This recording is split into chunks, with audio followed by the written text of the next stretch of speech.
Presidente ng Pilipinas ipinag-utos na po na magpadala ng mas marami pang mga sundalo upang mapigilan ang pananakop na posibleng gawin ng China.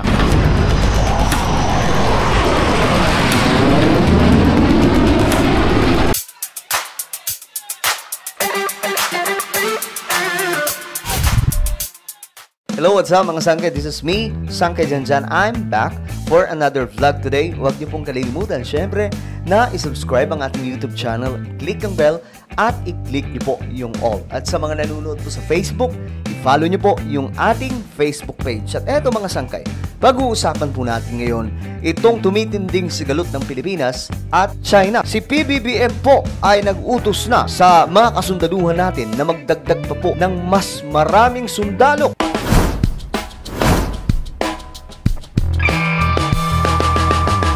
Marami ang kinakabahan ngayong mga Pilipino tungkol po dito sa sigalot ng Pilipinas at China. Hindi na rin po ito nakapagtataka dahil marami na pong karanasan ng ating bansa kagaya po ng mga nanakop sa atin noong mga sinaunang panahon.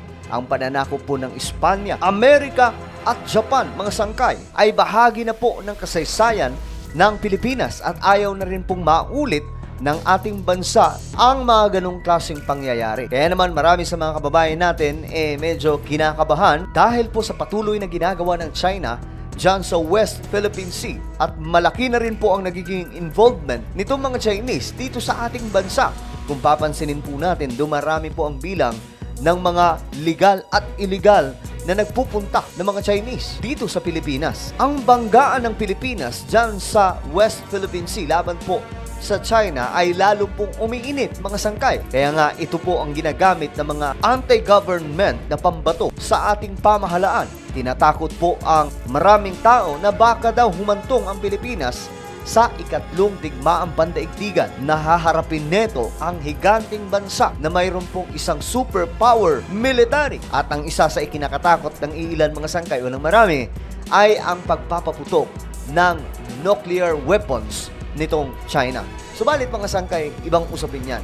Pag sinabing nuclear, ito po ay last weapon na ginagamit pagdating sa digmaan, kagaya po ng ginawa ng Amerika laban po sa Japan. So may trauma ang marami sa ating mga kababayan dahil nga po sa nangyari sa Pilipinas noong World War II, kung saan dito nagpuntahan ang mga Japanese at inalila ang marami sa ating mga kababayan. Sa kasaysayan ng pananakop ng maraming mga bansa, ito na naman mga sangkay, ang Pilipinas na naman ay nahaharap ngayon sa isang banta ng pananakop ng Chinese government. Kung nasubaybayan po natin ang mga eksena dyan sa West Philippine Sea, during the time of former President Duterte, medyo kalmado po ang lahat dahil sa sinasabing pagkakaibigan ng Pilipinas at China.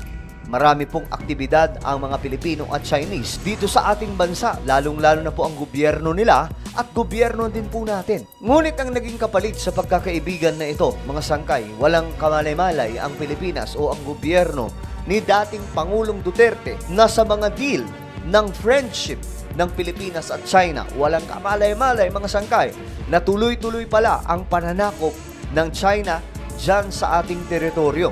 Nagpapatayo po sila ng mga infrastruktura. Gumagawa po ng mga artificial island na nitong panahon na po ni Pangulong Bongbong Marcos ay nabisto, nalaman mga sangkay, mismo ng maraming media sa ating bansa na napakarami na pong naipatayo ng China dyan sa West Philippine Sea.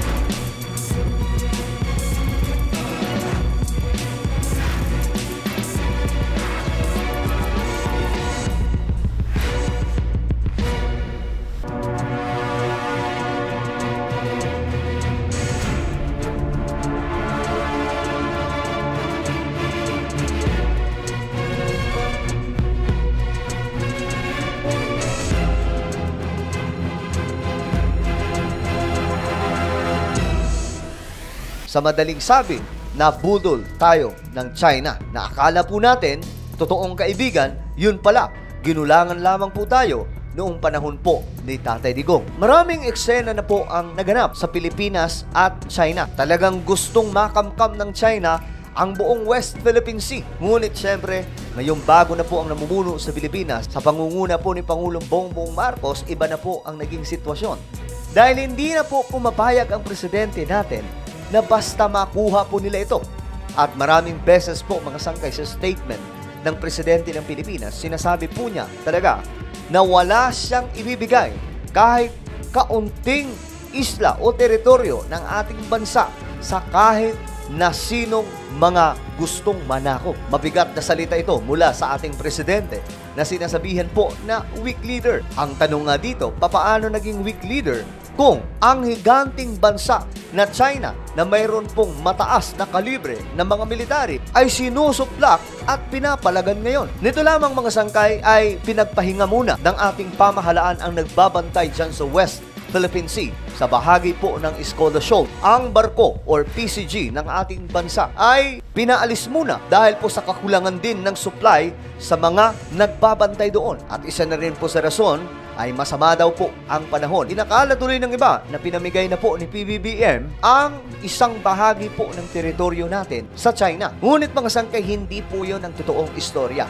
Ang katotohanan dyan ay pansamantala. Pinaalis po muna mga sangkay ng ating puwersang militar ang barko na nagbabantay doon. Subalit mga sangkay, marami pa rin pong pamamaraan para mabantayan ito. Ngunit hindi rin po natin kasi maitatanggi ang takot natin sa ginagawa ngayon ng China, na baka mas marami pa pong mga teritoryo ngayon ang makuha kung wala pong nagbabantay. Dito na nga po lumabas ang update mga sangkay mula po mismo sa Department of National Defense. Sinabi po mismo na magpapadala ng mas maraming hukbong sandatahan ang Pilipinas sa Palawan. Ang Palawan mga sangkay ay isang isla na nasa tapat lang po talaga ng West Philippine Sea or South China Sea. Madalas nga po ang ginagawa ng China mga sangkay ay ang umaligid-aligid malapit po sa Palawan, na tila baga nagmamanman kung kailan po maluwag ang mga kasundaluhan ng Pilipinas. Ngunit ngayon mga sangkay, nagdesisyon ang Department of National Defense sa utos din po ng Presidente ng Pilipinas na magpadala na po ng mas marami pang mga kasundaluhan doon sa Palawan upang makatulong ito sa pagdepensa o pagbabantay mga sangkay. Dahil nga po ang kinakatakot ng ating gobyerno ay ang biglaang pananakop nitong China sa mga teritoryo natin dyan sa West Philippine Sea. Kung maaalala po natin kung papaano po tayo sinakop ng Japan, biglaan lang din po yun. Kaya't ayaw na po ni PBBM na maulit ito sa Pilipinas. Kaya't magpapadala na daw po ng mas maraming mga kasundaluhan sa Palawan na nakaharap po sa West Philippine Sea, upang kung sakaling mayroon pong gagawing pananakop ang China, mayroon po tayong mga pangdepensa kahit papaano. Tamang desisyon ito ng ating pamahalaan. Dapat nga po mga sangkay mas marami pang mga kasundaluhan, not just in Palawan, pero sa buong area na po ng West Philippine Sea. Mabantayan po ang lahat ng teritoryo natin dahil hindi po natin alam kung ano pa ang magiging susunod na hakbang nitong mga Chinese, dahil agresibo po sila na makuha po ang buong area na nasasakop sa atin dahil nga po sa yaman ng oil and gas. Yan po talaga yung kanilang pinupunterya dyan. So malaking bagay itong sinabi ngayon ng Department of National Defense Secretary, na ayon po kay Secretary Sudoro, we want to make sure na ang Air Force facility and Naval facility natin doon ay ma-fast track at i-synergize namin yun. Kasi we want to make it a functional and holistic operating base of Philippine Air Force. Talagang gustong mapalakas ng ating pamahalaan ang hukbong sandatahan na pangdepensa po natin, frontline, just in case kikilos na naman po ng agresibo itong mga Chinese. Subalit mga sangkay, ayaw po natin mapunta sa anumang klaseng malalang sitwasyon o digmaan. Ang gusto natin mga sangkay ay mapanatili po itong kapayapaan sa Pilipinas at hindi na po humantong sa digmaan ang lahat ng ito. Kaya't patuloy po natin ipanalangin ang ating pamahalaan, lahat ng mga leader ng ating bansa pagdating po sa kanilang mga desisyon, na naway gabayan po sila ng ating Panginoon at hindi po maiharap ang ating bansa sa anumang